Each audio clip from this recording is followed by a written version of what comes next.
have 7 o'clock. I'd like to welcome everybody to the Tuesday, October 6th meeting of the Milford Planning and Zoning Board. If we could have the Pledge of Allegiance and a moment of silence. I pledge allegiance to the flag of the United States of America and to the republic for which it stands, one nation, under God, indivisible, with liberty and justice for all.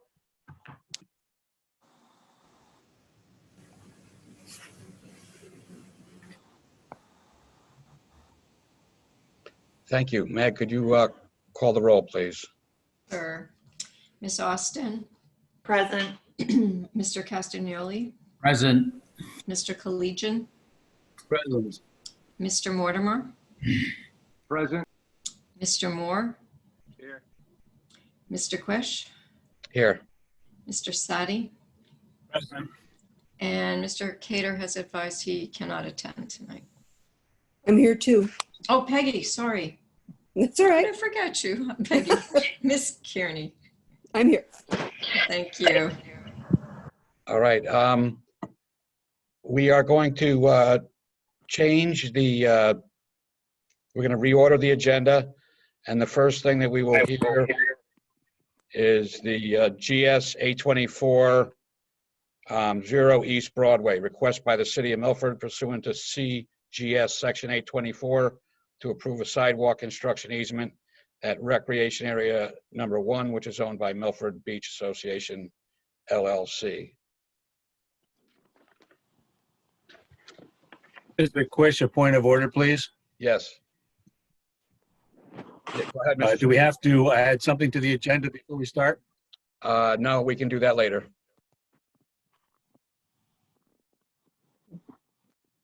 Thank you.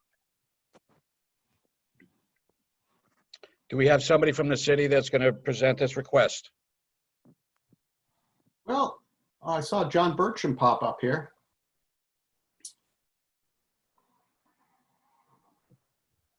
I'm here. There you go. This is, thank you. I actually wasn't prepared, just was dropping in, but this is on Broadway that there was part of the road improvements and sidewalk improvements along Broadway, and there was a small space needed to make the sidewalk consistent. So there was a request by the city to have an easement to improve the sidewalks in a consistent manner along Broadway. That's the history, and as with any land use acquisition, whether it be easement or in fee, the city needs to refer for 824 referral to this board before it then goes to the Board of Aldermen. Okay, and so are these all, there are 3 requests, are they all follow the same explanation that you just gave? Yes, sir. Okay. It's all the same sidewalk. Okay, is there any questions from the board?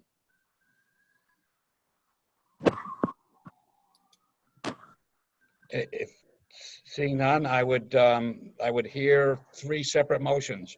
The first one, yes, 824 0 East Broadway.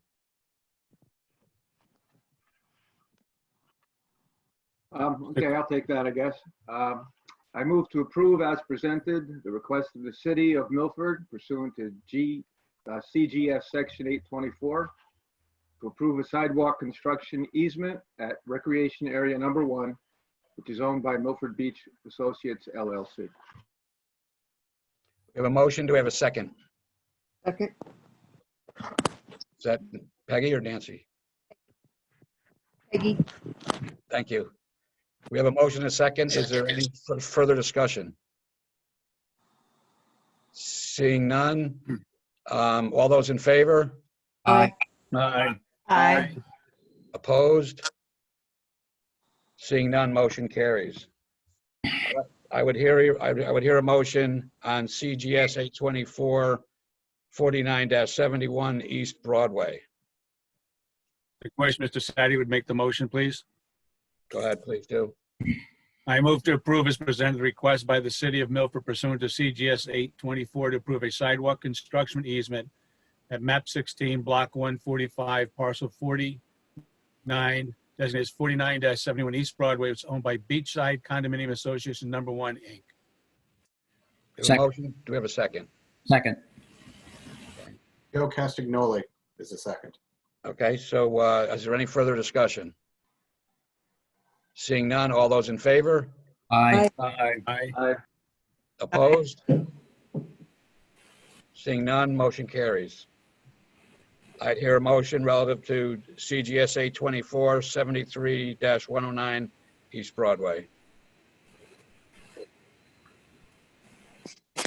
I move to approve as presented in the request by the city of Milford pursuant to CGS Section 824 to approve a sidewalk construction easement on map 16, block 137, parcel 73, which is owned by Walnut Beach Condominium Association, Inc. Second. We have a motion and Joe Castagnoli made a second. Is there any further discussion? Seeing none, all those in favor? Aye. Aye. Aye. All those opposed? Seeing none, motion carries.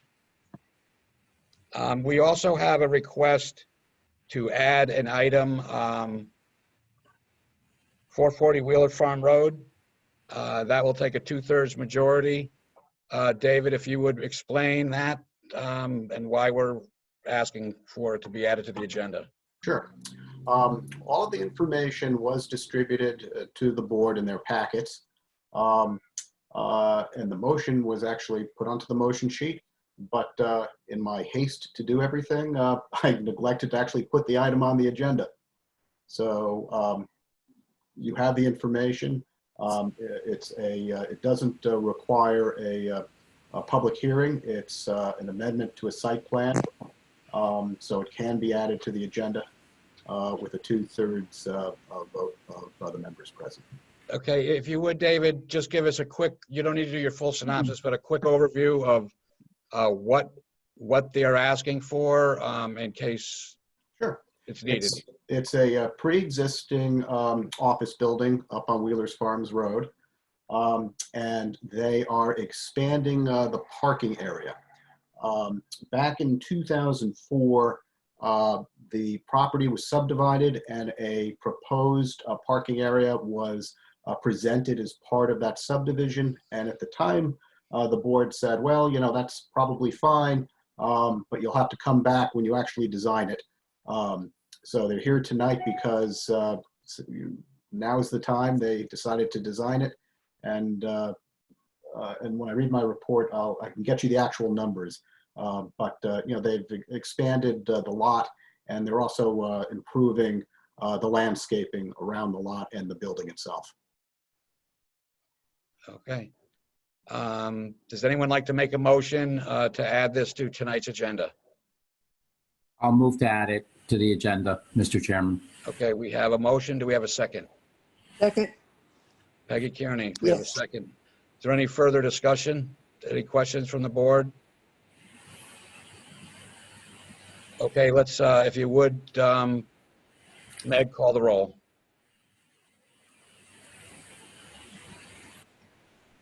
Okay. Ms. Austin, With the motion. Mr. Castagnoli, For the motion. Mr. Collegian, Unmute, Brian. I'm with the motion. Ms. Kearney, With the motion. Mr. Mortimer, With the motion, Mr. Moore,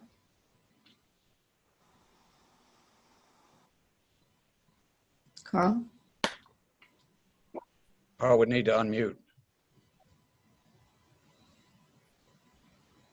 No, right now he's muted. Okay, we'll come back to Carl. okay. Mr. Quish, I'm with the motion. Mr. Sadi, With the motion. and if Mr. Moore is ready? It doesn't appear that he is, but you have your 2/3, so they're on the agenda. Okay, I think we'll hear them last, as the other applicants may have scheduled their time based on the agenda. So the first order of business is a public hearing Hereby, November 19th, vote by January 23rd, 2021. Proposed regulation change 20-7, petition of John Nuff Esquire for changes to Article 3, Section 3.9, Shopping Center District, Shopping Center Design District, Article 5, Section 5.1, Parking and Loading Regulations, and Article 11, Section 11.2, Other Terms. I would give this over to the applicant prior to opening up public comment, but this is part of the record. This is part of the public hearing. Thank you, Mr. Chairman. My name is John Nuff. I'm an attorney at 147 Broad Street here in Milford, and I'm here tonight on behalf of the applicant, Connecticut Post Limited Partnership. As you indicated, Mr. Chairman, we are proposing changes to 3 sections of your regulations. I have labeled those as modest changes to your regulations. And I said, you know, we have categorized these as modest revisions to your regulations because, as we indicated last time, the Shopping Center Design District provides a really good starting point or you know, jumping off point for the redevelopment of the mall. We simply want to make some small changes, minor revisions, we think, to the provisions that govern multifamily communities. And I want to reiterate that multifamily is permitted in the Shopping Center Design District. I also want to reiterate there's only 3 properties in the Shopping Center Design District: Ours, Walmart, and Stop and Shop. And I also want to reiterate that multifamily is permitted in 6 out of the 7 corridor districts. But so we just want to make some, what we think are minor revisions to the multifamily provisions in the Shopping Center Design District, as well as some parking revisions as well. We appreciate the opportunity to be back before you this evening. We want to respond to some of the comments that the commission and some of the public had at the last hearing. The entire team is available to answer any questions or to respond to anything that may arise. But Stephen Levin, who we've introduced last time and who spoke with some passion last time, wants to address you again. We have some updated imagery with some concept plans that we think the commission will be happy to see and are responsive to the commission's concerns. So, you know, with that introduction, we think it's probably the best move is to turn it over to Stephen and let him address specifically some of the comments that were raised by the commission and the public at the last public hearing. Thank you very much.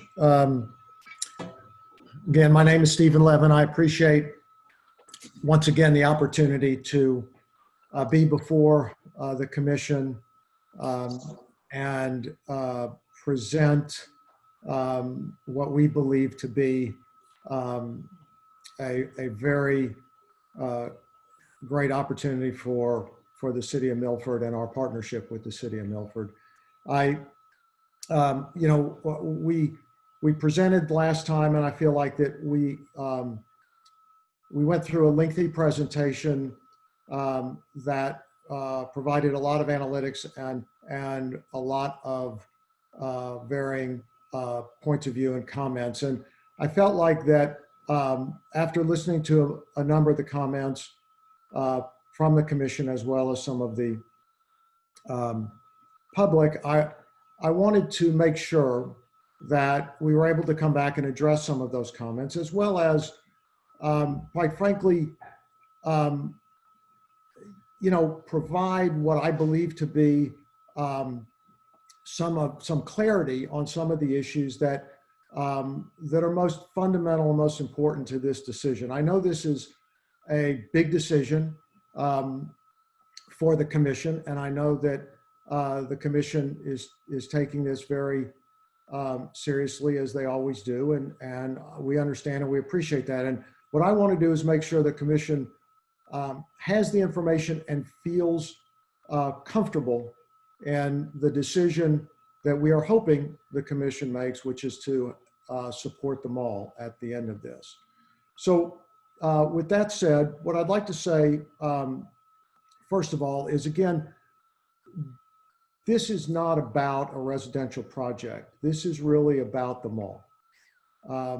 We bought the mall 5 years ago And we have been an owner for 5 years and an operator for 5 years and been part of the community, we feel, for 5 years. And this is the first time we've been in front of the commission. And we're here because we want to continue to invest in the mall after the 5 years that we have been investing, and continue to do the things that we believe will be beneficial to the community. This mall, I believe, is the single largest economic engine in the community of Milford. This mall generates over $200 million in gross sales volume out of this, all the tenants aggregated in this project. It employs over 2,000 people, and it is the largest taxpayer in the community of Milford. And to us, and I feel like that to a degree, we have in some respects masked what has been happening throughout the country in the mall arena. What's happened to Milford, what's happened to many other malls, Stamford, other malls in Connecticut, because quite frankly, we have invested $30 million in the mall. And that investment, that continued investment, has continued to make Connecticut Post Mall relevant and vibrant in a time when malls across the country have been declining. So our investment by bringing Boscov's and Dave & Buster's and restaurants and other tenants within the mall have, to a degree, I believe, caused some people to feel like the mall is stable and the mall is just here and always going to be here. Unfortunately, that's not the case. We've done what we believe is the right thing to do and what our business plan is. And what I want to address is some examples that were brought up in the last meeting, specifically 4 examples that were brought up relative to other projects, other mall projects, in relation to our desire to build residential as our first step in reimagining and creating a vision for this mall. There were some other examples mentioned in contrast to, I think, what felt like a lack of vision that we brought forward versus what the perceived vision of these other projects is. And as we get a little bit farther, I will show you, we've provided some imagery because I want to make it very, very clear, we do have a vision. We have had a vision since we bought the mall. And the vision has evolved as the mall has evolved and as the world has changed. But we are a long-term owner, and in order to invest $30 million and to want to continue to invest, you must have a vision. No one would want to invest without a vision. And I want the commission to feel comfortable that we do have a vision, and we want to share that vision with you, because I feel like maybe last time we did not do a good job at sharing that vision. But first, let me address a few of the examples, because I think they're relevant to a comparison to our mall, Connecticut Post, and to the vision we will describe. One of the projects brought up was Highland Mall in Austin, Texas. I happen to know that mall very well. I was a retailer and I had a store in Highland Mall. And the situation with Highland Mall is that 15 years ago, the mall died, totally died, closed, boarded up. And it sat vacant for the better part of 10 years. And with the help of the city, roughly $300 million in bonds the city floated, Austin Community College came in and chose that site to develop a campus, in addition to 1,300 residential units on that campus. But that project was not revisioning a mall. That project was a totally new development on a former mall site. And similarly, in Los Angeles, West Side Pavilion was also a mall that had failed. And as a consequence of the mall failing and the tenants leaving, and of course it being in Los Angeles,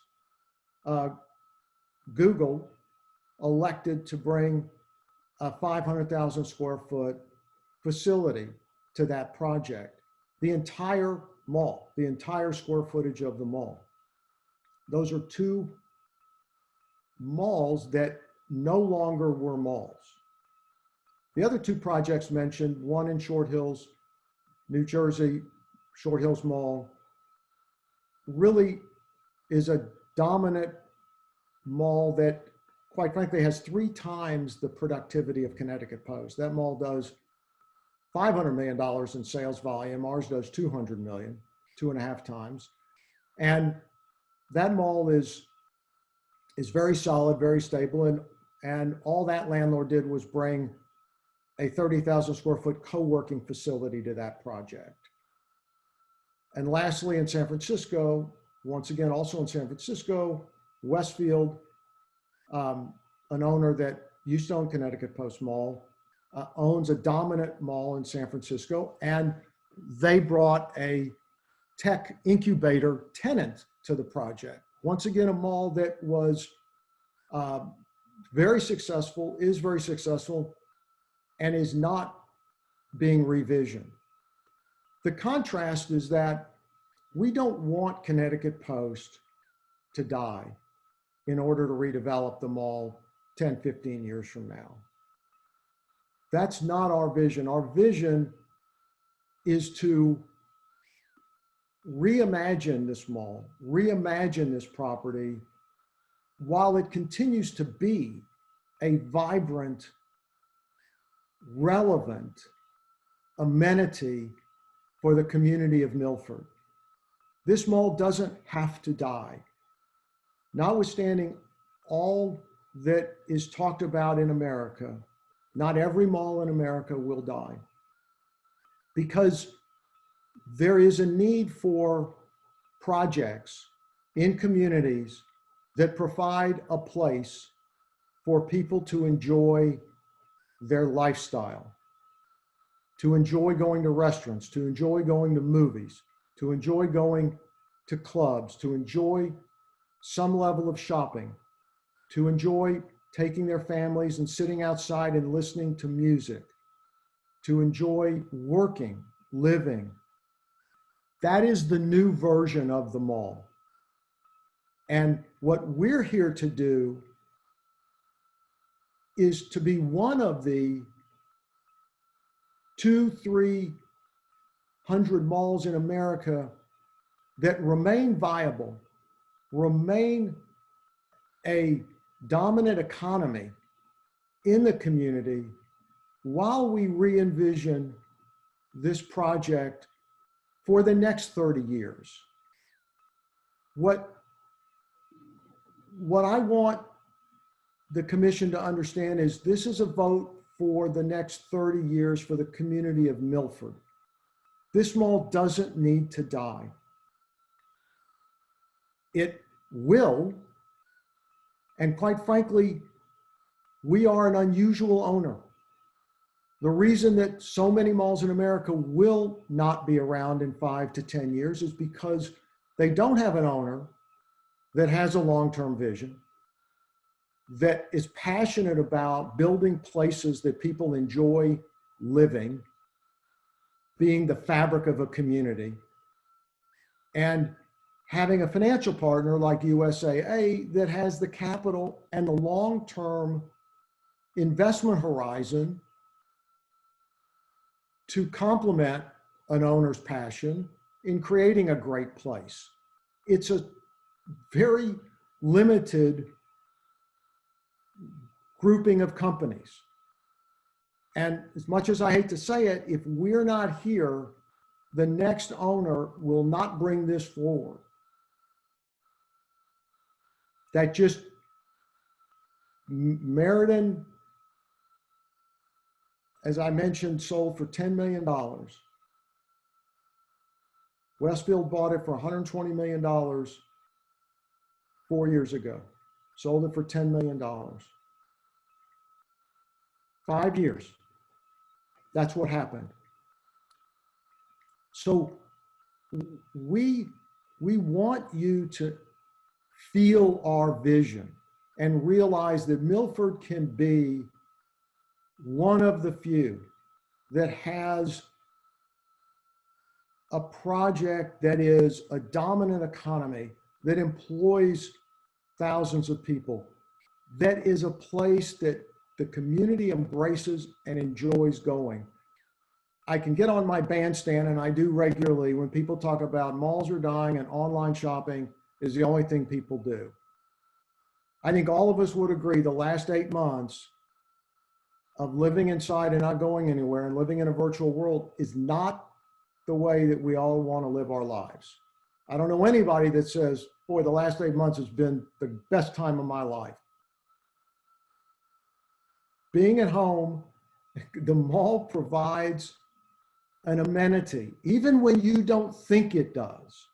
Even when people think I don't go to the mall, give us a chance to bring it forward into the new version of what it will be. And that is what we're here to do. That's why I say this is not about a residential project. We haven't been in front of you for 5 years. We haven't needed to be. But now what the market is delivering to us is the new version of these projects, which across the country, residential is one of the components that is most predominant in the next iteration of how malls are revisioned. It will be a small part of what the project ultimately becomes. And let me stop, and if we can bring up the imagery, I want to show you what, I don't know if you've seen this or not, but I want to show you what we have put together. So what we've done, and John, what I think you should do is go to, just stop right there for a moment. What we've done is two things. We've started with taking down the Sears box, which is where you basically see here a outdoor activated plaza, restaurants, park, music, community space. This we control because Sears has vacated.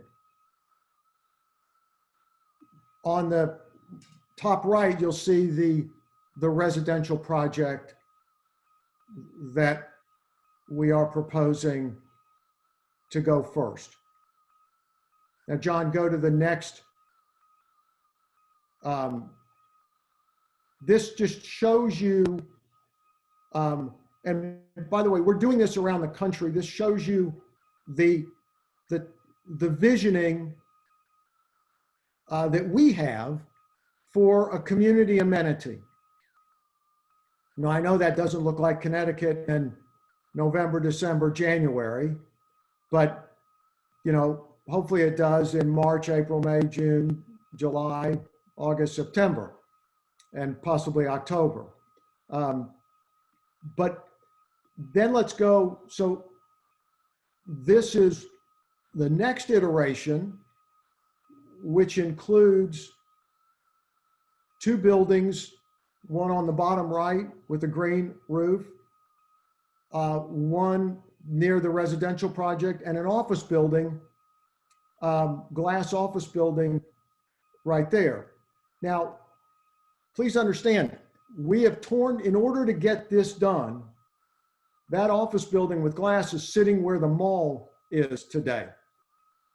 So we are having to tear down a wing of the mall, basically from Sears to Macy's and Boscov's.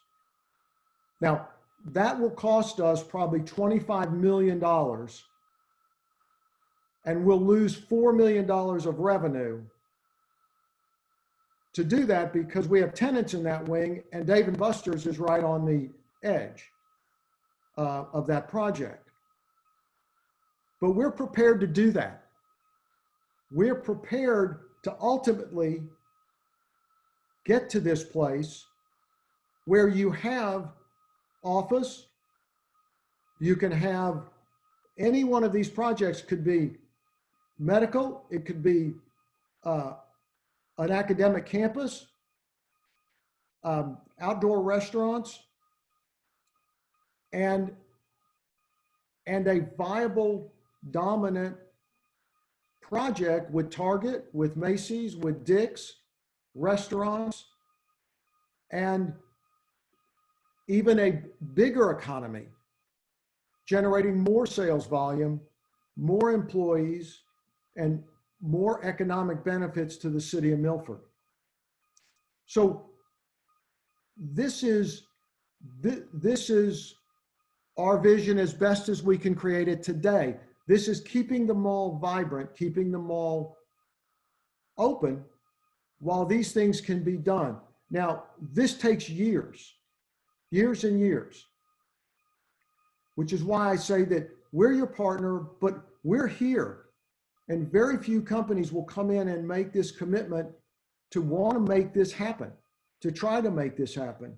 But this is what we want to do. But if we don't have an office tenant today, we don't have a biotech company, a tech company, that's not what is showing up at the moment. What is showing up is a demand for residential. And it is a piece of the puzzle.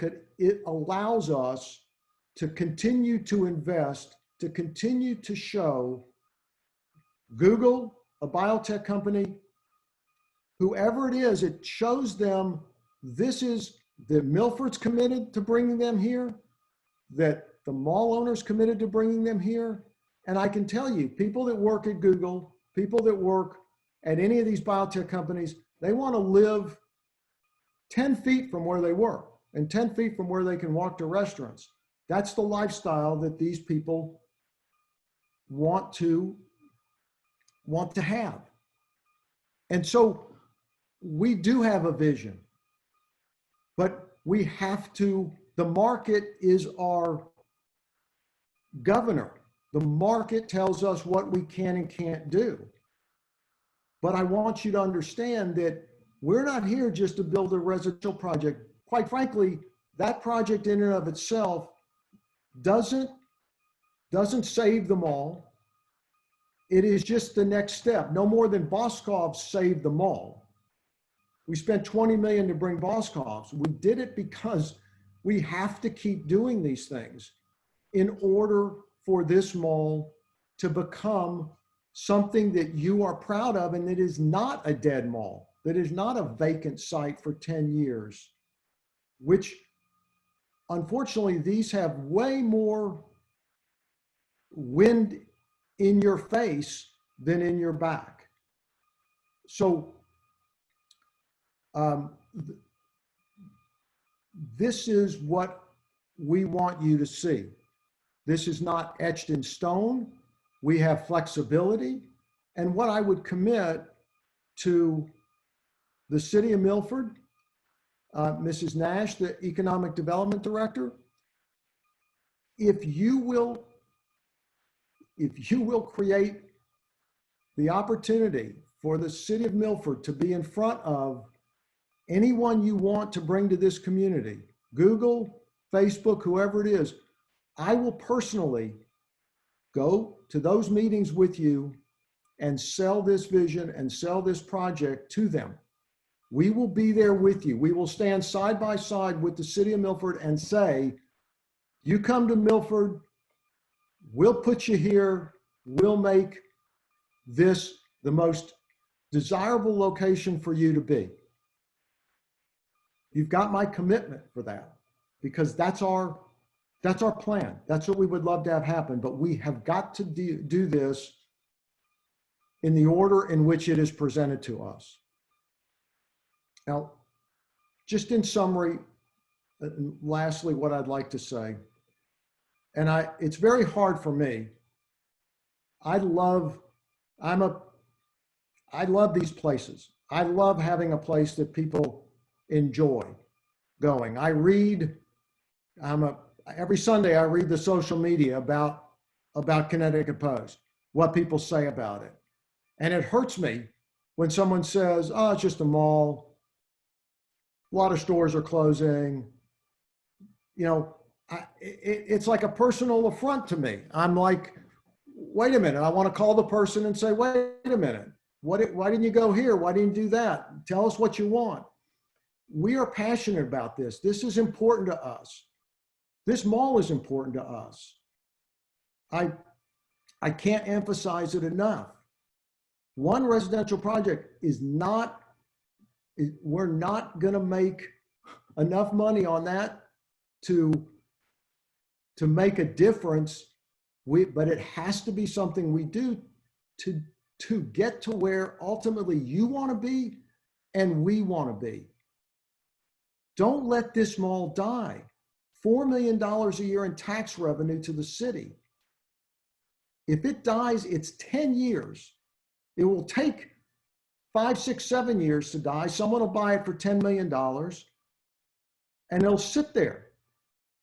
And then the next person that shows up will say, I need $200 million from the city, or I need 2,000 apartments on this location, because it'll be 80 acres of Highland Mall in Austin. That doesn't have to happen here. You have got the best partner you could have. And we have a community that we like, and we want to be, I want all of you to love this place, to enjoy this place for your kids, for your grandkids. And I want to see you there, and I want to come out, and I want you to say, you know what? We did this together, and we are proud that Milford has this project, because down the road, it'll be one of the most desirable projects in the state of Connecticut, and it'll be in Milford. And we don't want it to be LA. We don't want it to be San Francisco. We don't want it to be Short Hills, New Jersey. We want it to be what Milford wants. We want it to feel like Milford. We want it to be the personality of Milford. That's what makes these successful.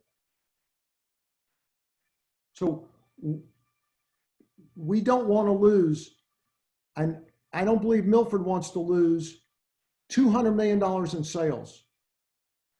Those will go. 2,000 jobs gone.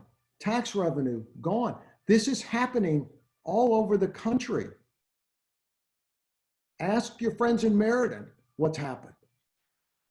Trumbull just approved 280 units this past Thursday. They just approved a 280 unit apartment project. That mall, which is still owned by Westfield, doesn't have the vision we have.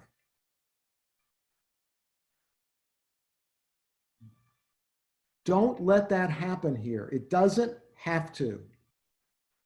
We and you can do this together.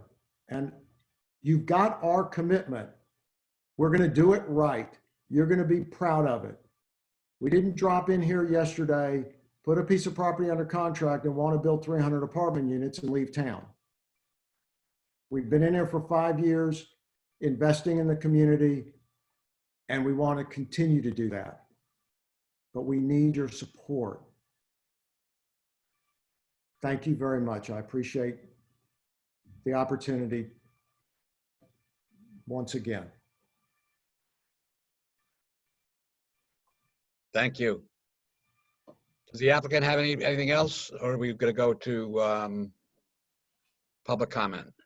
That's all we have, Mr. Chairman. Obviously, we'd be happy to answer any questions from the commission or respond to any comments after the public has an opportunity to speak. Is there any member of the board who would like to ask a question or make a statement at this point? Or would you prefer to wait? Mr. Chairman, Mr. Castagnoli? it was stated that this would also change the zone for two other property owners. Who are those other property owners?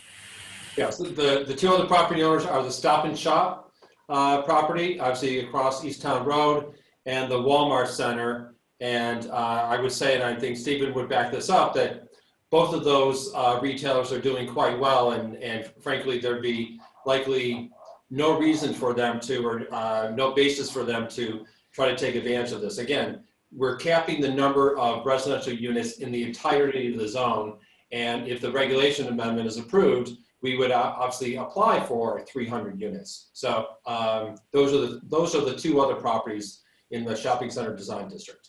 The only two other properties. Yes. Okay, now, is it the entire Walmart that entire shopping center? And Yes. it is. Okay, it's not just Walmart. It's No. It's the entire area. The entire area. Yep.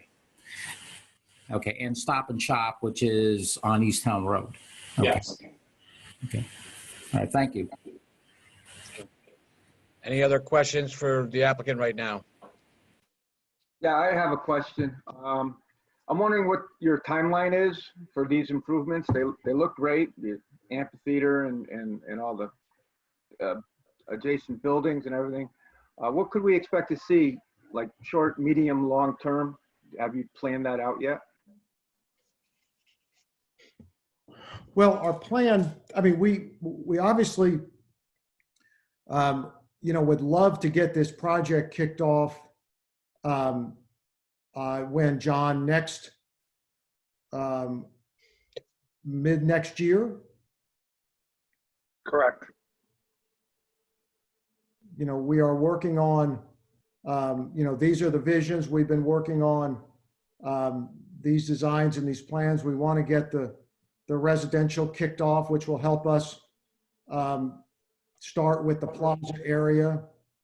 And then we obviously are, as the residential kicks off, it will allow us to start having conversations with other users that we think then we can be more active in trying to entice or bring to the project.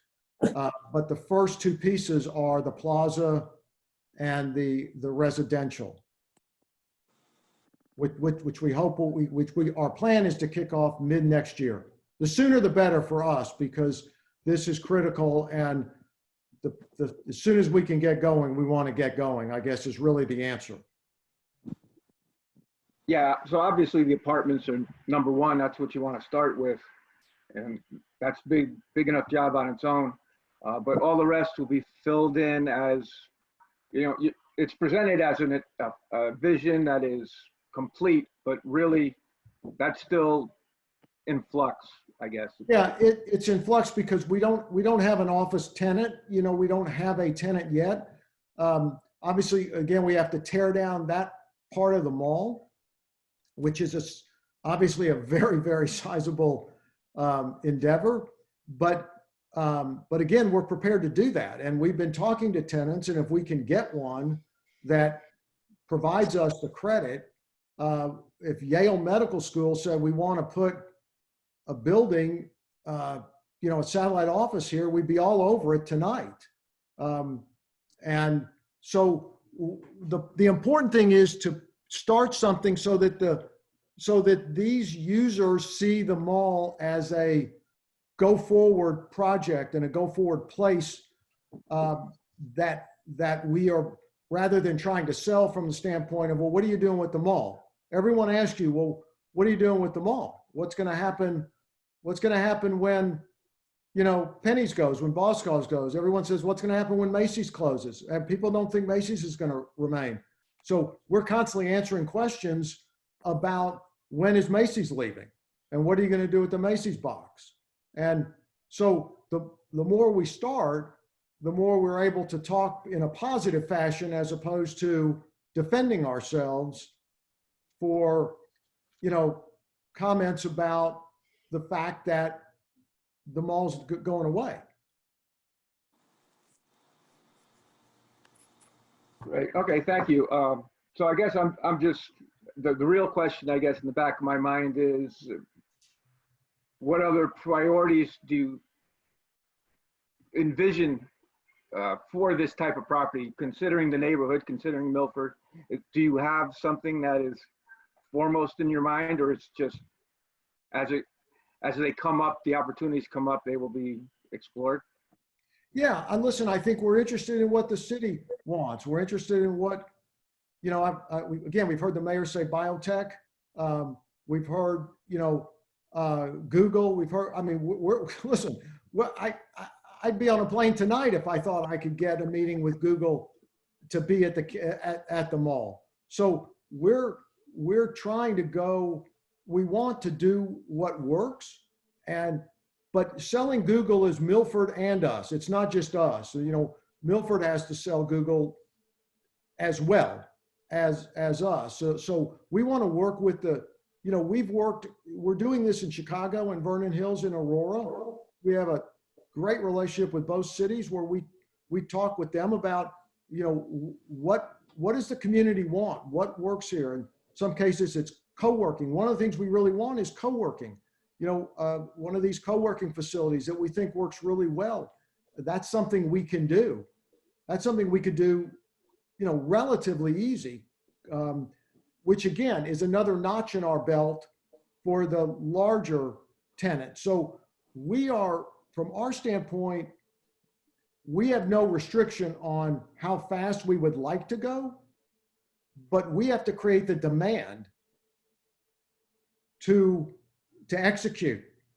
We're you know, USAA, which is, you know, their money is they're the insurance company for the military. They are very, you know, they're a phenomenal partner, but we have to build based upon demand. And we've got to generate the demand, but we are hoping that the residential will kickstart that, and we will start generating office demand. That would be the next use that we think would be, you know, co-working or office that we think would be a great next use. Okay, well, thank you for that. One last question is how long do you think it would be until the next phase would start? Just in general, you know, 5 years down the road, 10? God, no, please don't say that. I'm 67. I don't have that time horizon. We've got to back up. I mean, I've got to be able to come there and know it's still a mall. So I would say, listen, I think 5 years from now, this thing should look very different. I would like to feel that in 5 years, we have really done a tremendous amount on this project. I mean, our ideal time horizon would be executing quite a bit of this in the next 5 years. Okay, thank you. Appreciate your answers. Right, thank you. Any other further questions from the board before we open up public comment? Seeing none, David, I'll give you the throttle. Okay, Joe Castagnoli looked like he waved his hand. Oh, I'm sorry, Joe. Dave, I wanted to ask you if what Attorney Nuff stated was accurate, that it only affects 3 properties in the entire city if we went ahead with this zone change.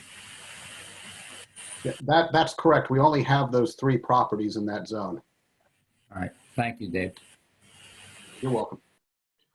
Okay, so we didn't have anyone pre-registered to speak. So if anyone watching this meeting tonight would like to speak, I would need you to either raise your blue hand or wave, you know, in your picture, and I will scan everyone. And if I see a wave, I will call upon you. So I'm going to now go scanning. I don't see anyone waving their hand. I will look one more time. I do not see anyone waving their hand. Going once, going twice, Okay, I do not see, Mr. Chair, anyone who would like to speak. Okay, so the public comment portion of the public hearing is over. Wait, Mr. Chair, I see one blue hand. All right. Okay, so Kathy P. Welcome, Hi, how are you Kathy. doing tonight? Welcome, Kathy. Thank you. Kathy Thanks. Paulson, 53 Park Avenue, Milford, Connecticut. I think that's all you need, right? Yep. I kind of have a question. It's definitely only the 3 properties, correct? Yes. And if Stop and Shop or Walmart should come in before the mall owners, they could request the housing, correct? The way this is written is that it's limited to 300 apartments or residential units for the entire 3 properties. If anybody wanted to build residential on their property, they would have to come in front of the board and go through this same process, but this would Okay. not automatically allow it. Got it. Okay. Well, I just want to say I am against it because we have a lot of housing in Milford and there is a lot of empty retail space as well. Crown Properties, they have offices. I think they have a lot of empty space right now. So I don't see this helping any situation in Milford. So thank you. Thank you. Okay, is there anyone else who would like to speak? I am scanning. Going once.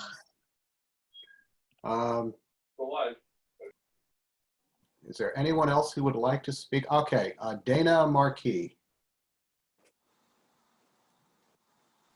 Dana, if you would state your name and address for the record. She will need to unmute herself. You. Hi, it's actually Laura Marcus, but I can't get my laptop to work.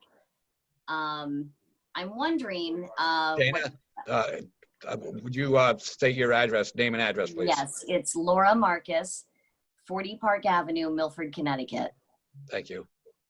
I'm wondering, launching off of Kathy's question there just before me, if they were to request a regulation change, meaning Stop and Shop or someone like that, would they get it?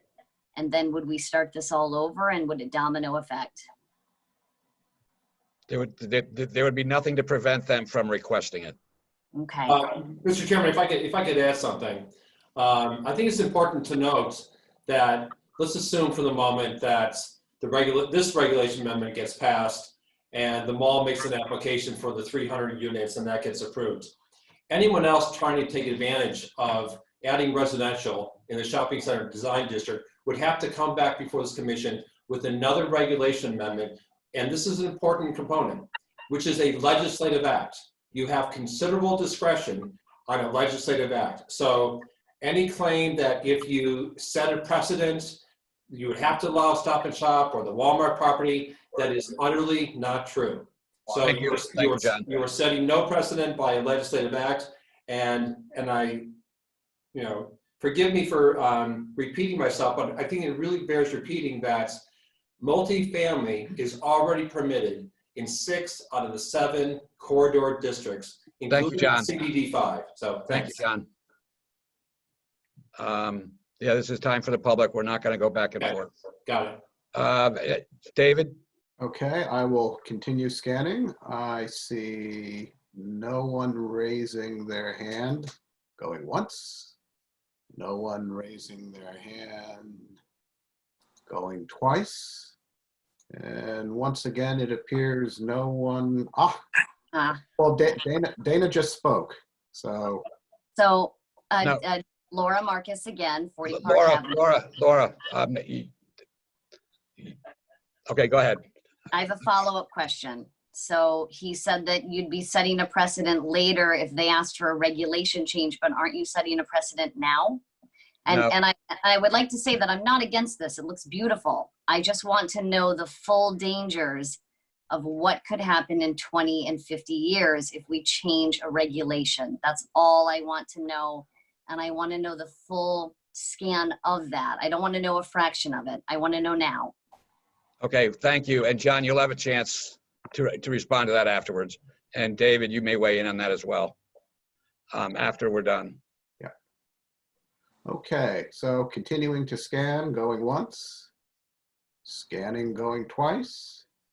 There are no new speakers asking to be heard. Okay, I would like to make some comments. You know, I do like that the applicant came forward with some potential master plans. And I do understand that they look at Milford as a partner, and I do understand the economics of having the city be their partner. I do feel, though, that I personally would like to see an application come in with a completed master plan and a timeline and some due diligence spent with the city with some potential you know, with some potential developers in mind for the residential, potential tenants, potential restaurants, you know, a really fully flushed out plan. We take a risk of approving this and then having another change in the economy, and the mall goes down and we're stuck with apartments that are in a zone that was clearly meant to be a shopping center. Although residential is allowed, there's a minimum acreage requirement that we're looking to change and make it like 20% of what we thought out fairly thoroughly some 30, 40 years ago. So I'm not in favor of this project as presented. And although I do understand that malls need to be reimagined and revisioned, and I like the optics that we saw and the visuals that we saw and potential plan for a great future for the mall, and I am all for that. I don't feel that we're in a position now to commit to just what's in front of us. And what's in front of us now is allowing for 300 units on 4 acres. We're not weighing in on any future developments of the mall, any office buildings, any restaurants, any esplanades. So this is, to be clear, just a zone change, regulation changes that will allow for this particular 300 units of residential. I am personally not for it, although I am pro-mall and pro-reimagining the mall. Is there any other questions or comments from the board? Seeing none, we'll let the applicant have the last word. Mr. Chairman, my guess is that Stephen will want to say a few words as well, but a couple of things, and maybe the least important is to respond to Laura Marcus and the question of whether this sets a precedent. I want to be very clear. This does not set a precedent on any other property in the shopping center design district or any other property in the city of Milford. Anyone else would need to request another regulation amendment, which is a legislative act under which you have complete discretion. With regard to your comments, Mr. Chairman, I would respectfully suggest that the master plan comes after this regulation amendment, that unless and until this very important, but as I said, very modest request is approved by the commission, it makes it difficult, if not impossible, for Stephen and his team to submit a master plan. With regard to the 4 acres, I have 2 comments. One, we don't see this as 300 units on 4 acres. It's 300 units on 80 acres. The 4-acre parcel is merely for the convenience of a lender or for financing or for some other purpose. And that's not to say that it's a given that we would create a separate 4-acre parcel. It is a possibility that a 4-acre parcel would be created, but as a practical matter, you would never notice that there was a 4-acre parcel or an 80-acre parcel. You would see 300 units on the 80 acres of the entire parcel.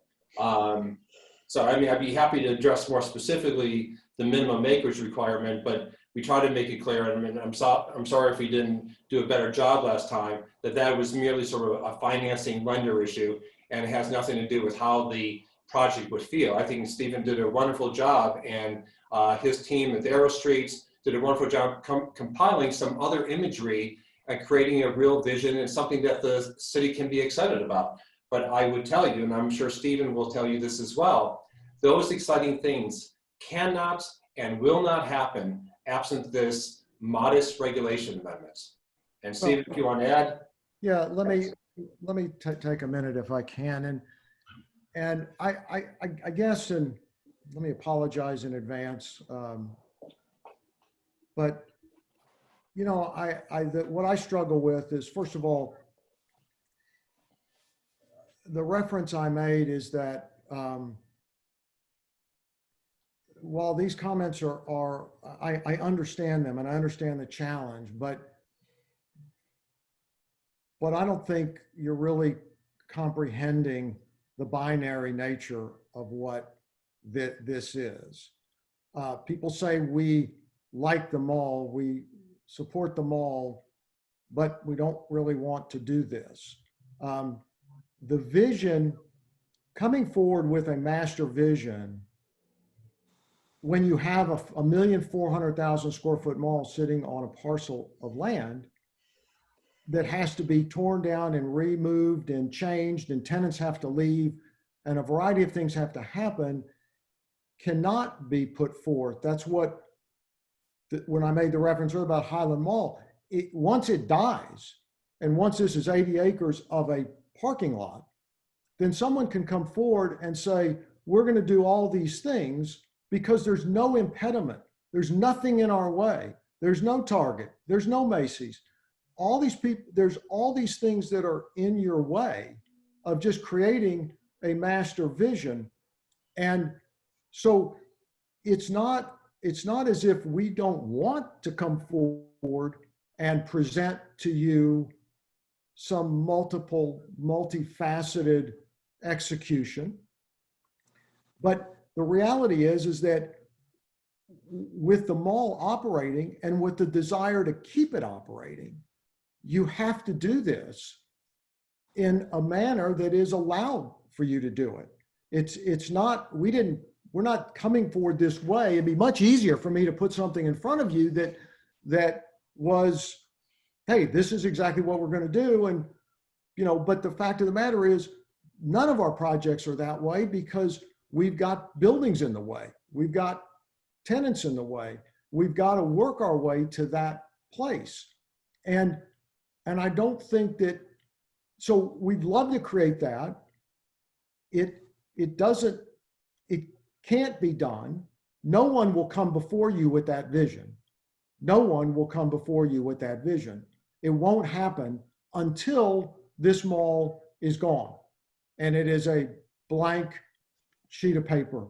And then someone will come to you with a, you know, $200, $300, $400, $500 million development with thousands of residential units because it won't support all the other, it won't support the retail that now is gone.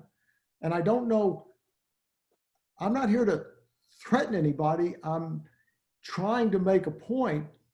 If we can't do this, we're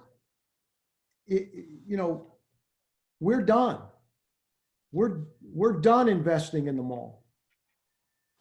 You can't ask us to continue to invest to support a mall and an economy if we can't invest in something that will make it better. I mean, we've owned it 5 years. I mean, we've put a lot of sweat and tears and money into this project. And I don't know any other way to say it. I don't know what else to do. No, I think you've been very clear. I appreciate that. Thank you. Thank you. Okay, is there anybody from the board that would like to make a comment? Well, actually, first I'll end the public hearing now, and then it's up to the board to deliberate. Okay, just for the record, Mr. Chair, you're saying you're closing the public hearing? Correct. Okay, thank you. Is there any comments or anything that any members of the board would like to say? Seeing none, I'll hear a motion. So the motion should be made in the affirmative if you support it. you're with the motion. If you're against it, then against the motion. And it takes, how many votes? Six members have to vote in the affirmative. Okay. And we have, this evening, we have 1, 2, 3, 4, 5, 6, 7. We have 8 members, maybe 7 if we lost Carl. I'm not sure. Is Carl here? I'm here. Okay, good. Okay. All right. Can I hear a motion? Yeah, Mr. Chairman, I'll come out with the motion. I move to approve as presented a petition by John Nuff Esquire for changes to Article 3, Section 3.9, Shopping Center Design District, Article 5, Section 5.1, Parking and Loading Regulations, and Article 11, Section 11.2, effective 10/24/20. Great, thank you. We have a motion. Do we have a second?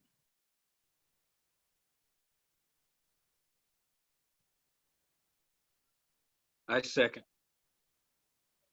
Mr. Moore, second. Is there any further discussion from the board? Seeing none, Meg, would you call the roll? Oh, I'm sorry, Joseph. Unmute yourself. Okay, I unmuted myself. This is to Mr. Levin. You said that in 5 years, you would think that... Joe, I'm sorry, the public hearing is closed. There's no more questions. So it's just the board now. Yeah, you can ask David his interpretation of what was said. No, this question, no, wouldn't be for David, no.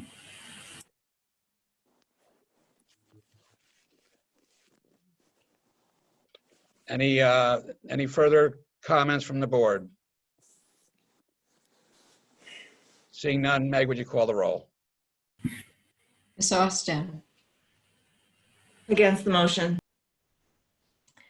Mr. Castagnoli, Against the motion. Mr. Collegian, I'm against the motion. Ms. Kearney, For the motion. Mr. Mortimer, For the motion. Mr. Moore, For the motion. Mr. Quish, I'm against the motion. and Mr. Sadi. Against the motion. Okay. So we have 5 against, 5 against the motion and 3 with the motion, so the motion failed. Okay, thank you.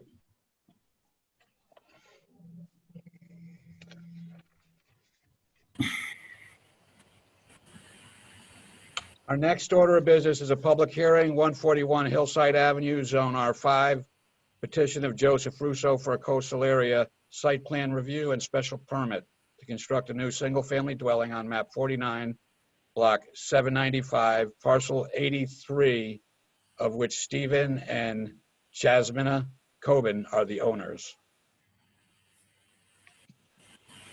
We have the applicant.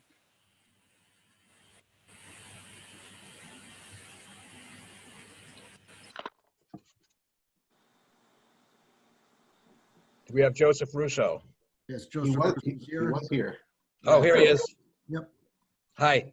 Joseph Russo, JMR Design Consultants, 215 Research Drive, Suite 10, Milford. All right, thank you. So should I proceed to discuss the Yes, project? yes, please do.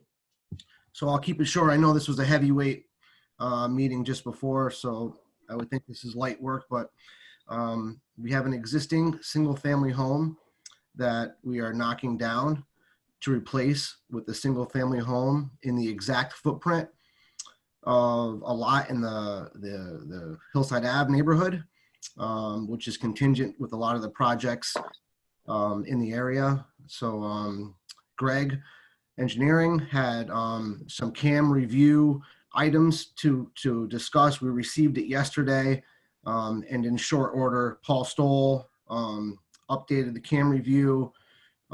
We added call text systems for retention of water, and just described the property right now. The entire property has been there 30, 40 years, complete impervious service.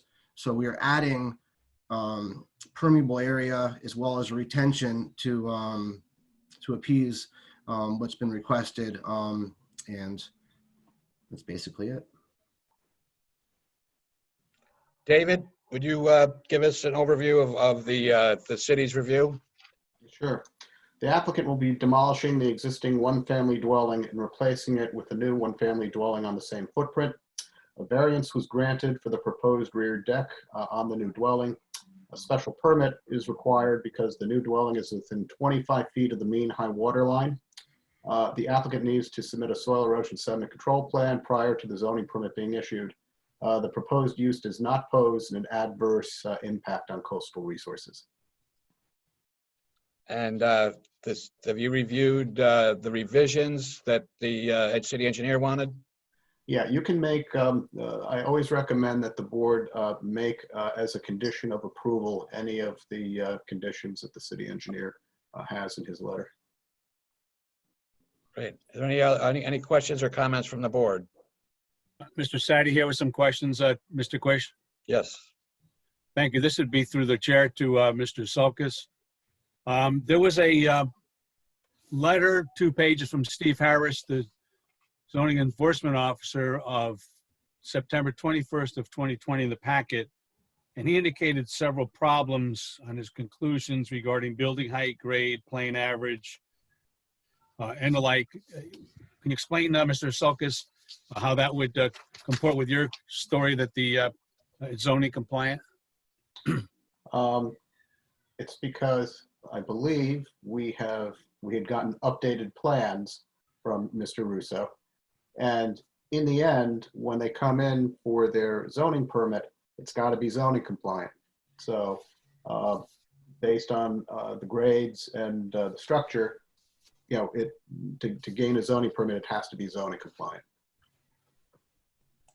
And did we get the additional plans either by Dropbox or on the materials? I didn't see the revised plans. That's why I was just wondering. You should have the revised elevations that speak about 50% or less of the top floor, which was compliant to Mr. Griffith's request to be, to explain it a bit better. And so we revised those, the top floor, which will still include a state modification, which is pretty standard for these situations due to the fact that it's a flood zone with a ground floor that is uninhabitable. So nothing out of the ordinary that we're requesting for the state modification, which we're in the process of. But in terms of appeasing Mr. Griffith, in terms of clarification for, and as well as Mr. Harris, clarification of that top floor, he was appeased. And from what I understood, he accepted our conclusion of how we redrew it. So are the plans being shown? Can you see them on your screens? Yep. Okay. Yes. Good. Okay. So.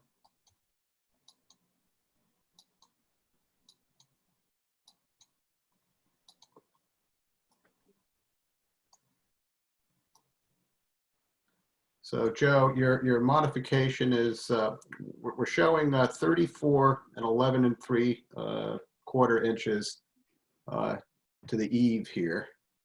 To the midpoint. To the midpoint of the highest roof, which is considered this. We're only seeing the front. Yeah, just scroll down through the PDF.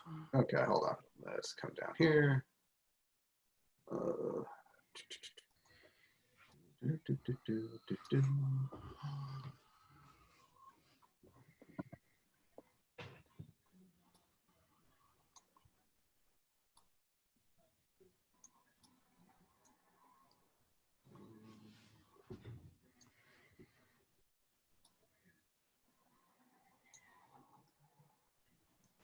So, Joe, is there something you'd like to say about this? I'm just waiting for it to scroll through the PDF. Oh, you want a different page? Yeah, if you want to go to the elevations, perhaps. I mean, just so they can see the project itself.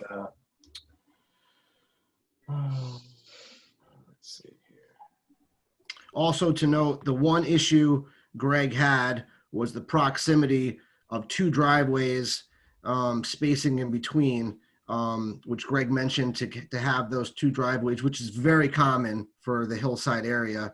And Mr. Saley, the head of the Public Works, emailed Greg and myself the approval of the two driveways. So he's with his waiver, he's allowing these two driveways. Otherwise, these tight beach projects, they wouldn't have a driveway next to another driveway 20 feet apart. So this property is 44 feet wide for the most part. So, with Mr. Saley's approval, the waiver of those driveways has been done. So we seem to, at the request of Greg and the engineering, to answer all of his issues or requests. David, are you trying to scroll down so we can see the elevations? Yeah, these are the elevations that we have. This is what. No, we're not seeing them on the screen. We're seeing page 1. Oh, you just gotta scroll down. Let me stop the share. Let me start again because I'm staring at it. So hold on. Screen share.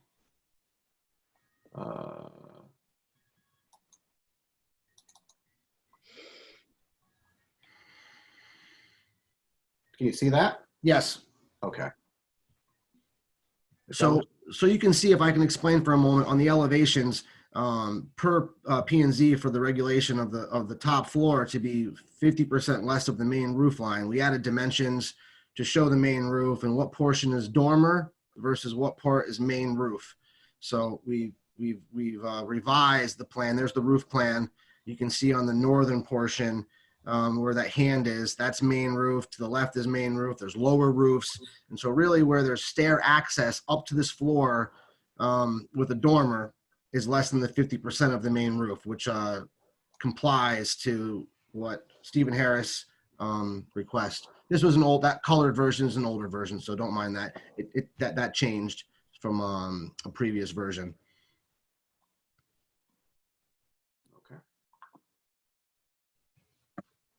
David, are you stipulating that this is zoning compliant?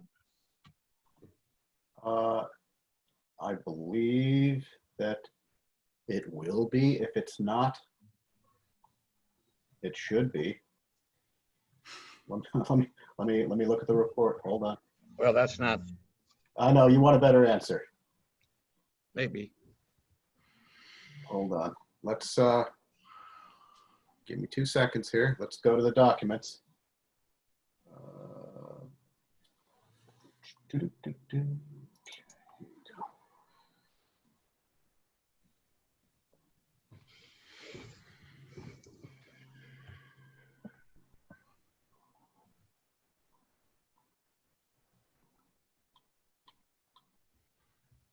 Stephen Harris, now last year, scrolling down, had mentioned the dormers. He has not revised that because we have spoken to Stephen Harris.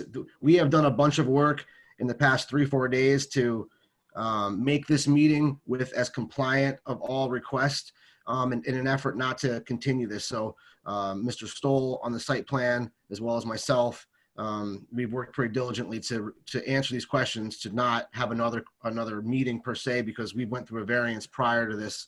The clients are, I don't want to speak on behalf of them, but they're at the verge to walk away and just sell the house. But, obviously we've come this far and we're working very hard to answer every single question, request.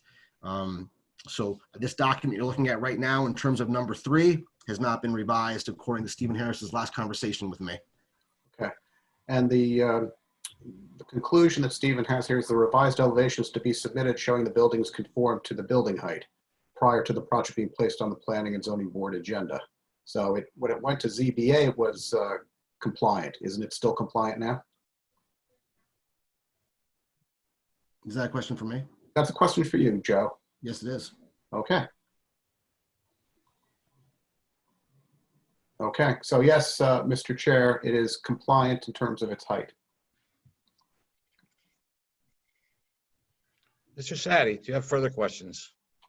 Thank you very much, because we really appreciate the work Mr. Russo did on this.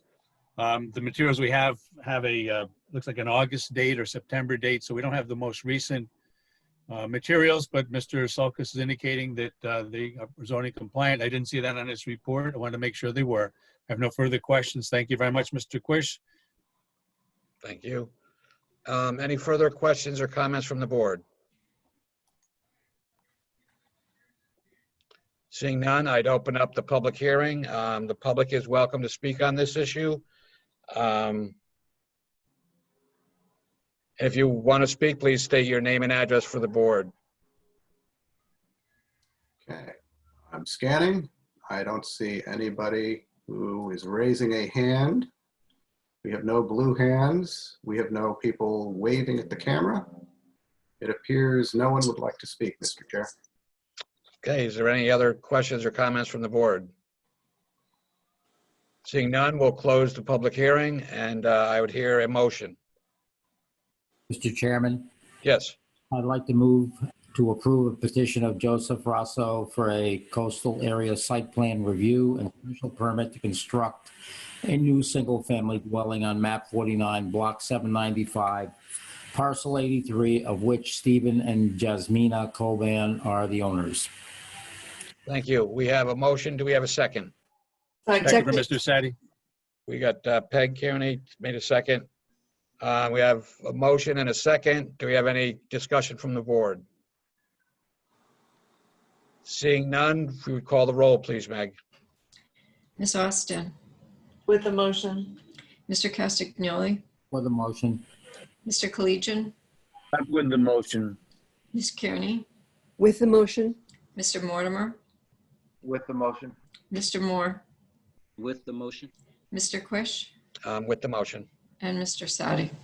With the motion. Thank you. Thank you. It's unanimous. All set. Thank you, Joe. Thank you, guys. Okay, no old business. New business is 7 Point Beach Drive, Zone R75, petition of Thomas Lynch Esquire for a coastal area site plan review to construct a new single-family dwelling in an AE12 and VE zone on map 030, block 636, parcel 3, of which Richard and Robin Biaghetti are the owners. Mr. Lynch. Good evening, Mr. Chairman, members of the board. Just for the record, Thomas Lynch. I'm an attorney here in Milford, 63 Cherry Street. And this is an application I'm presenting to you on behalf of my clients, Richard and Robin Biaghetti. Some of you are well familiar with Rich and Robin. They own the restaurant West Haven bearing their family name. And they sold their house in Woodbridge last year and purchased this lot at 7 Point Beach Drive. It was an empty building lot. There had been a small house on the property that was destroyed either, I don't know whether it was through Hurricane Irene or Superstorm Sandy. But when they bought the lot last year, it was an empty building lot, and sat down with Paul Howe, architect, and put together these plans that we've presented to you tonight. So the property, if you're familiar with it, it's at the westerly end of Point Beach Drive, down near where Carter Mario's house is at the end of the point there. There's currently actually 3 houses that are being built, 2 adjacent to this property and 1 just over from it. So there's been a lot of construction going down in the area, a lot of renovation, a lot of good things going on in that stretch of Point Beach Drive. Back in February, we started the process with an application in the Zoning Board of Appeals for a variance of one of the side yards, and that was granted. It actually was a variance of the 10-foot side yard setback requirement. It was varied to 6 feet. So the plans presented to you, and David, I don't know if it's easier for you to scroll through the plans. Okay, hold on. Instead of screen sharing, probably you can just start at the top with Paul's floor plans. Sure. Okay, hold on. Okay. Oops.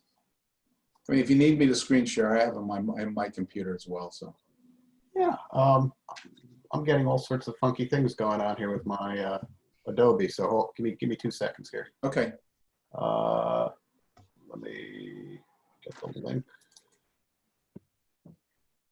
Okay. So we want the plans. Do this. Okay. Let me do the share.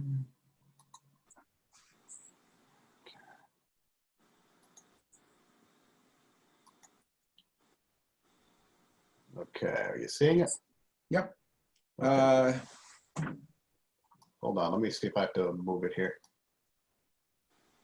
I think that's the site plan, and I wanted to start at the top just with the floor plans.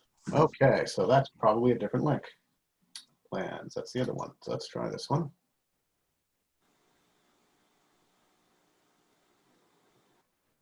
And that one. There we go. So you want to start there? Yeah. Okay. I mean, on the agenda website, it shows the site. You know, it might be easier. Why don't you just share the screen with me? Because then Yes, let's do that. Okay. Because our links are yep, broken up into different groupings. Okay, you got it. All right. Okay, you can see that now? Nope, I got nothing. You got Hold nothing. on. Hold on. Here, try that.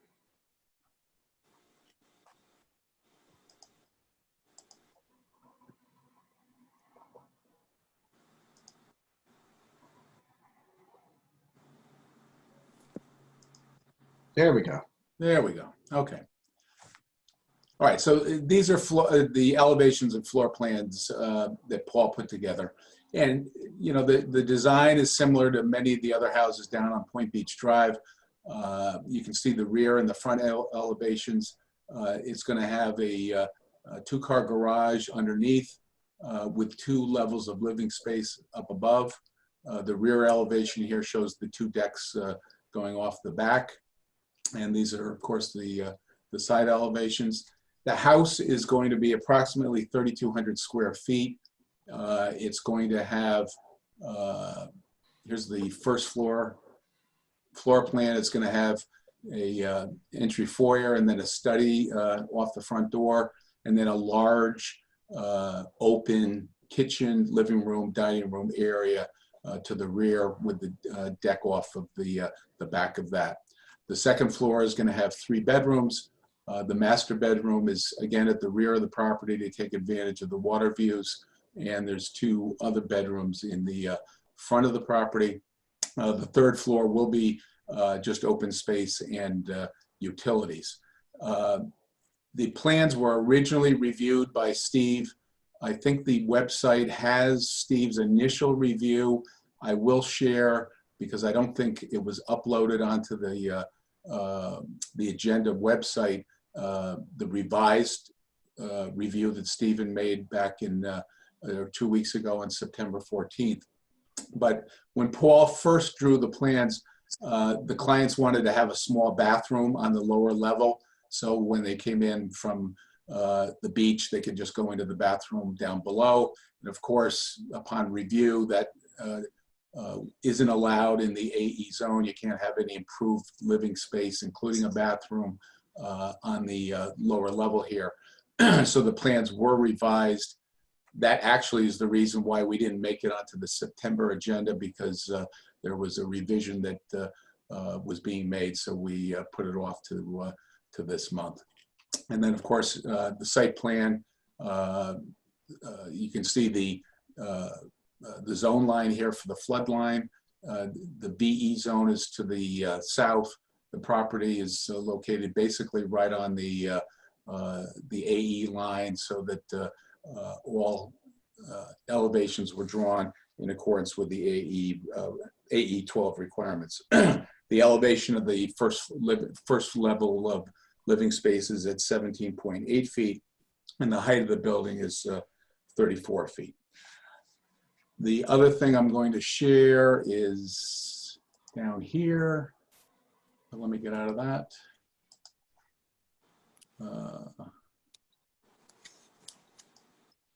This is the document that didn't make it onto the website. It's Stephen's revised review from September 14th.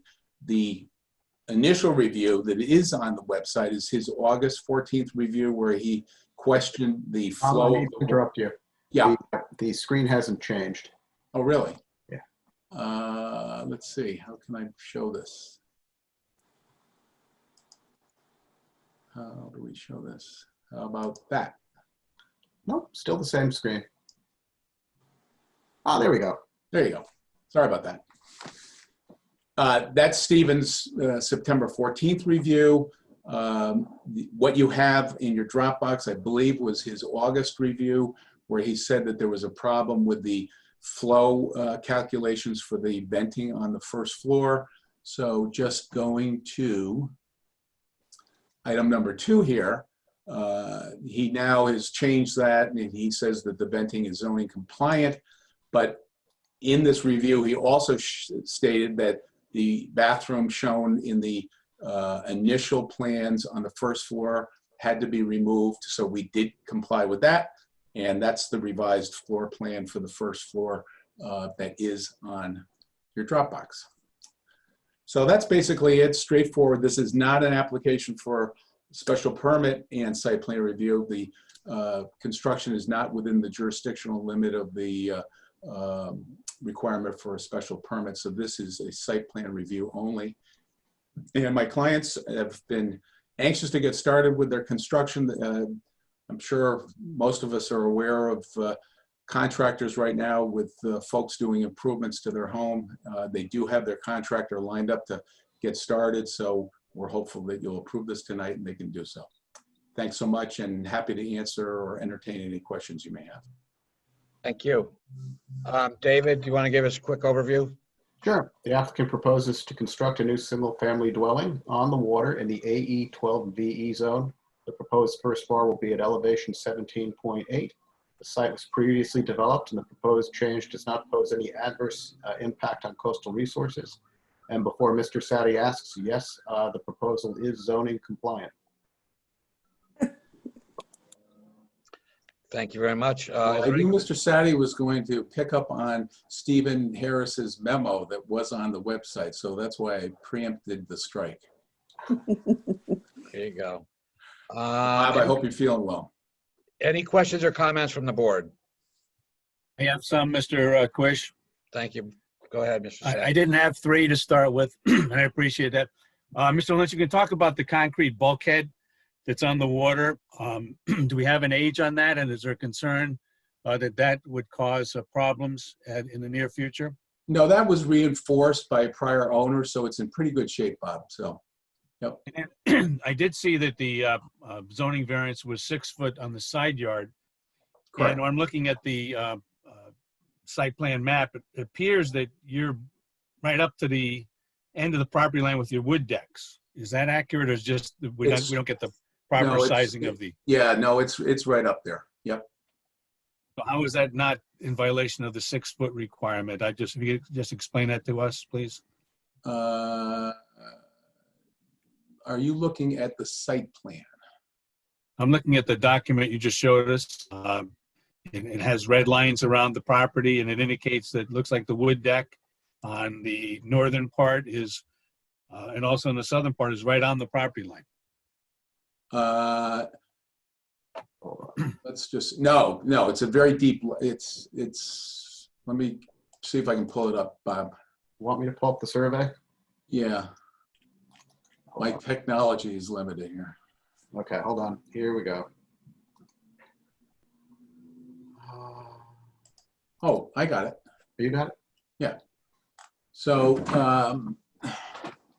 so Bob, you see the red line on the survey? I do. Those are the boundaries of the property. I do see that. Right. So the deck is, let's see. The deck. And the deck looks like it's right on the property line. Yes. So I'm the owner of that property. I just want to confirm there is no wood on the property at this present time. Bob, are you sure you're not looking at the Point Beach Drive property? In other words, the left side of the property where I'm going here with my cursor, okay? That's Long Island Sound. So the deck is right here. It's way far away from the property line. Okay, we're not seeing that. Okay. Let me try sharing it. Let's give it a shot. Give it another shot. Well, let me give it another shot. Share screen. Okay, house, that. Here we go. Okay, so Bob, this is Point Beach Drive on the right. Here's the house, here's the deck over here, and this is the rear property line. On that, can you hear me? I think I'm on. Yep. On that, Attorney Lynch, that is not what is shown in what was given to us in the Dropbox. The Really? Dropbox actually shows a wood deck being proposed concrete, where it says proposed concrete. Both times it shows a wood deck, but I will indicate that it appears to be, it looks like an August 2013 survey by Paul Gagliardi. Yeah, that was next door. Okay, I see what you did. Okay. You did a proposed one and the final one. Okay, I see where the final one does not have any of the deck mentioned on it. That's what was confusing. Okay. So I have no other questions. Great, thanks. Hi, Robin. Are there any further questions from the board?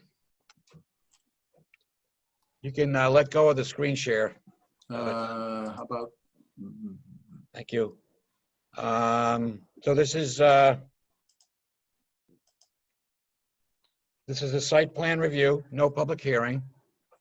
So if there are no further questions from the board, then I would hear a motion. Wish, could I make a motion? Yep, go ahead, yeah, Robert. Thank you. This is on 7 Point Beach Drive. I move to approve as presented. The petition of Thomas Lynch Esquire for coastal area site plan review to construct a new single-family dwelling in a 12 in V zone on map 030, block 636, parcel 3 of which Richard and Robin Biagetti are the owners. Second. We have Joseph Castiglione with a second. Any further discussion? All those in favor? Aye. Aye. Aye. Aye. Opposed? Seeing none, motion carries. Thank you. Okay, thanks so much. Night. Night. As you remember, we did add 440 Wheelers Farms Road to the agenda by a unanimous vote. Does anybody want to take a minute break, or are we going to go right into it? Go right into it. Yeah. What's that? Go right into it. Go right in. Okay, thank you. So if the applicant has the floor. Thank you very much. My name is Ted Hart. Can you all hear me? Yep. Yes. Very good. I'm a professional engineer with the firm of Malone & McBroom. I'm here on behalf of the applicant, SH Wheelers Farms Road LLC. They're in the process of renovating 440 Wheelers Farms Road. It's a large office building south of corporate campus, across from the Filanowski greenhouses. And as you probably remember, Wheeler's Woods is out and back. This piece was split off from that development a number of years ago. So the main reason we're here is they would like to increase their parking. Right now, they are parked at they have 507 existing parking spaces, and they're proposing 614. The current regulation for office parking is to have one space per, or four spaces per 1,000 square feet, and right now, or 200, one space per 250 square feet.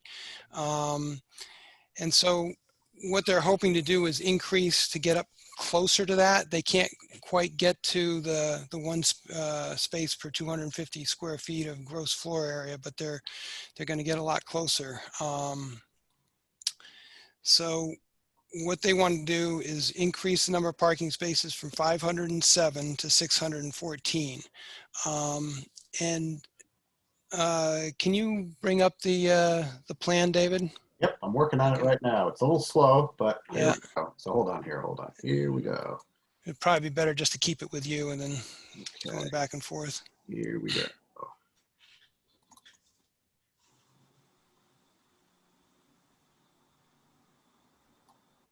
Okay, do you tell me that you see it?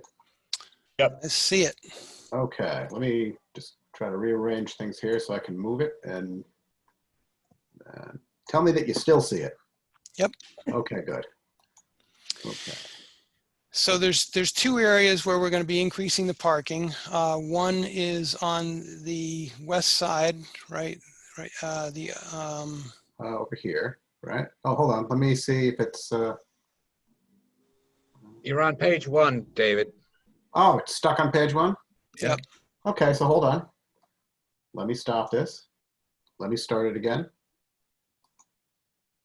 Let's go to the third. I moved it from one screen to another screen. I think that's where it gets lost.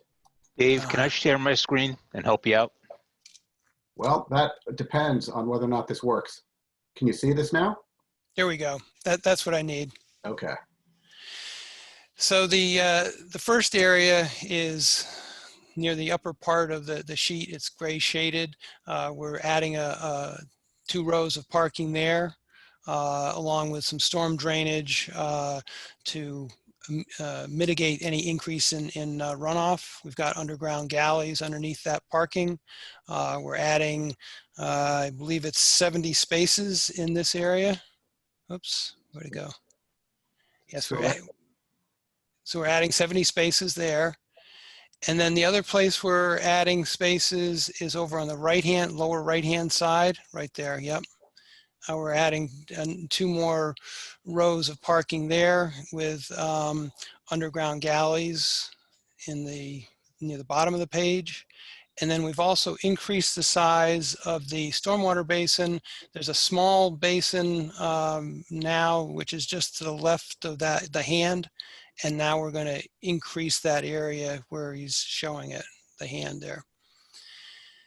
So and the other thing we're doing is we're modifying some of the existing parking spaces to incorporate more handicap spaces. There's more handicap spaces required, so we're actually kind of losing some of our parking count there.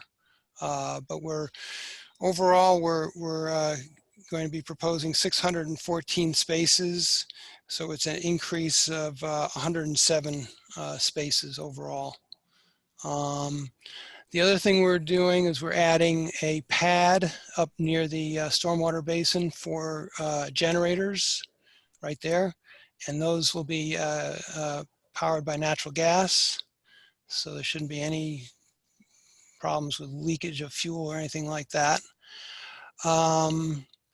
And then the other thing that we're proposing is some new landscaping, especially around the front of the building. They're going to be changing, revising the walkways and putting in some landscaping all the way around the building. And then on the right-hand side of the building, there's going to be some small patios, maybe I think in a pergola for some outdoor seating for like a lunch area for the office employees. And that is pretty much it. So it's really the new parking, some new drainage. We've gone through all the drainage, zero increase in runoff, and some water quality features. We've gotten wetlands approval. We've been working with the city engineer. Greg has sent us several letters, and I responded. My last response was on the 23rd, and I think we've answered all of his questions now.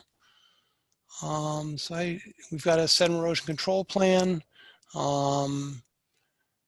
There's not a lot of new developments, so it's a fairly simple sediment erosion control plan. I think that's pretty much it. If there's any questions, I'd be happy to answer them. Thank you. David, question for you. So Sure. when this was originally approved, it was approved with less parking than was required. Is that correct? Well, what had happened was, yes, I mean, it was approved prior to the regulation change, or the regulations as we know it, the 2004 regulations. And then actually in 2004, the subdivision that Ted mentioned earlier, which created the other parcel where now Wheeler's Woods is located, on that subdivision plan showed this is potential parking. The areas here that is potential future parking. And the board said, well, that's fine. Let us know when you want to do it. Come back and show us. So between 2004 and today he's back and they're showing us what they want to do. So when it was originally permitted and approved, it was compliant with previous regulations. All I can tell you is it was previously approved and built with the amount of parking that it had up till now. Okay, thank you. Yeah. Any other questions or comments from the board? Mr. Chairman, Yes, Mr. Castrodoli. for right now, what would be the proper amount of parking? Ted? 677 parking spaces, and we're going to have 614. So we're 63 spaces short of the regulation. Okay, so I thought you were going from 607 to 714. You're 507. You're going from 507 to 614. Yes. So you're still about 60 short from the current regulation. Yep. Okay. All right. And we've looked at this hard, and we had a couple more spaces that we had to pull away from the wetlands in the wetland process, probably about 3 or 4, but we just don't have any more room to add parking here. And as Dave said, when the subdivision was approved, we had shown these 2 areas as deferred parking. Yeah. So.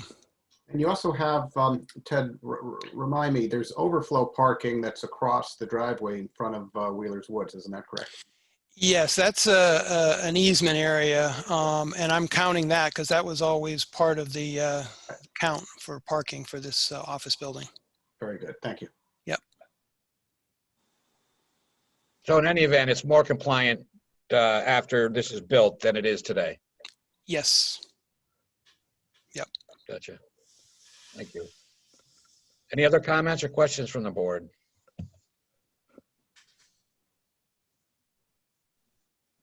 Okay, seeing none, this is not a public hearing. So I would hear a motion. And Mr. Chairman, I'll move to approve it. I don't have it in front of me, but I will move to approve this. Okay. That's fine. Can you cut and paste the motion, Meg? Here, I can, how about if I, let me share it. Let me try to share it. Hold on here. Screen share.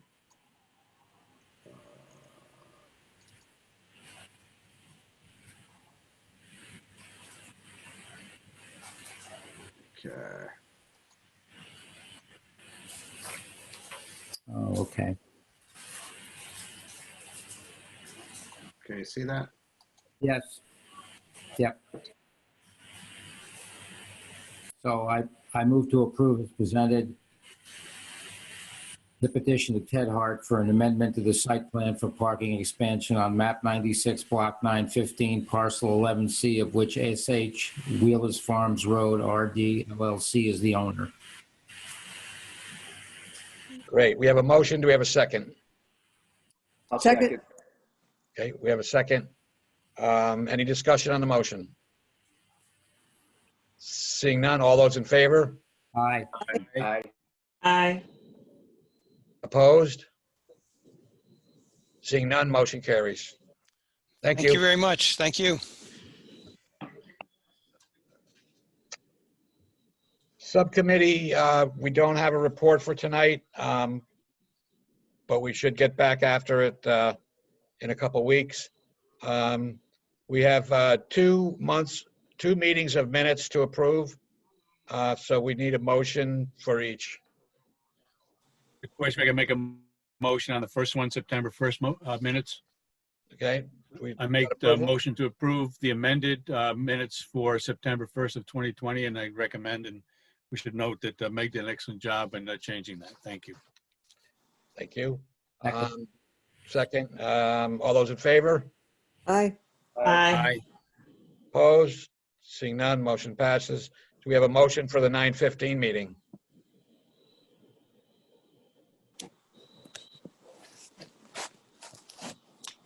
I make a I don't motion see to the la- approve the lang- meetings. Oh, that's good. Go ahead.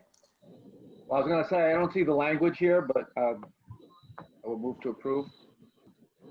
Okay, we have a motion, Peg second. We have, all those in favor? Aye. Aye. Aye. Opposed? Seeing none, motion passes.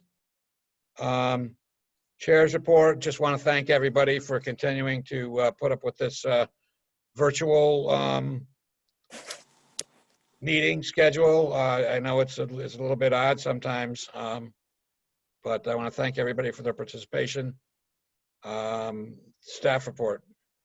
Yeah, I'm just reporting to the board that we had a request from McDonald's at 439 Bridgeport Avenue. If you may recall, last year, November 6th, the board approved them for a site plan review to rebuild the McDonald's. They have asked for an extension of that approval, which we administratively gave to them. And that will be running through, next year, a year from the expiration date of 2020. So it'll be good through November 6th of 2021. Okay, great. Any other comments or questions from the board? Seeing none, motion to adjourn. I guess we're done. Good night. Thank everybody. Thank you. Night. Have a good night. Aye.